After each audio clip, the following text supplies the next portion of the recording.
L'atroce fine di una ragazza istriana, Norma Cossetto, figlia di un podestà fascista, e l'immane tragedia dei 300.000 italiani cacciati dalle loro terre o gettati nelle foibe dalle squadracce titine nel 1943 dopo l'arresto di Mussolini e l'armistizio.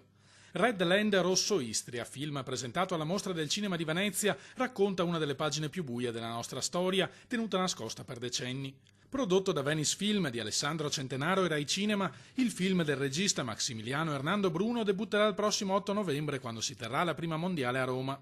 Tra i protagonisti Franco Nero e Geraldine Chaplin e una convincente Selene Gandini nella parte della 23enne stuprata e infoibata dai militari comunisti. Una storia, tutti potrebbero pensare, di dolore e di sofferenza per quello che le è accaduto. In realtà io sono emozionata perché ho potuto dar voce anche alla sua gioia, alla sua speranza, che è una luce che comunque ha continuato a brillare nonostante quello che è accaduto, nonostante quindi il dolore, la sofferenza e la morte. Non solo le terribili giornate vissute dalle famiglie italiane costrette a fuggire e spogliate di tutti i loro beni, ma anche il dramma dei molti militari italiani che dopo l'8 settembre nella Giulia, in Istria e in Dalmazia preferirono disertare perché stretti nella morsa dei tedeschi da una parte e dei titini dall'altra. A interpretare la parte di un soldato è stato l'attore Vincenzo Bocciarelli. C'è molta voglia di svelare al mondo fatti storici che purtroppo fino ad oggi non sono venuti alla luce. Soddisfatto ed emozionato a Venezia il regista Maximiliano Hernando Bruno. Essere i primi a raccontare una storia dopo quasi 80 anni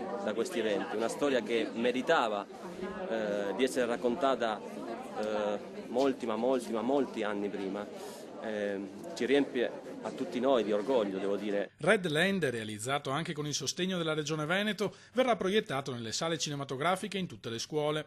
Proprio perché, ha detto tra l'altro l'assessore regionale all'istruzione Elena Donazzan, le violenze inflitte in quel periodo alle popolazioni italiane non possano essere dimenticate. Faremo in modo che nelle sale cinematografiche sia vista perché è una storia vera. Allora tante volte noi celebriamo altro da noi, questa volta è giusto che celebriamo noi fino in fondo, con grande consapevolezza, con grande senso di verità. Lunghi applausi nella sala gremita del Cinema Astra al termine dell'anteprima.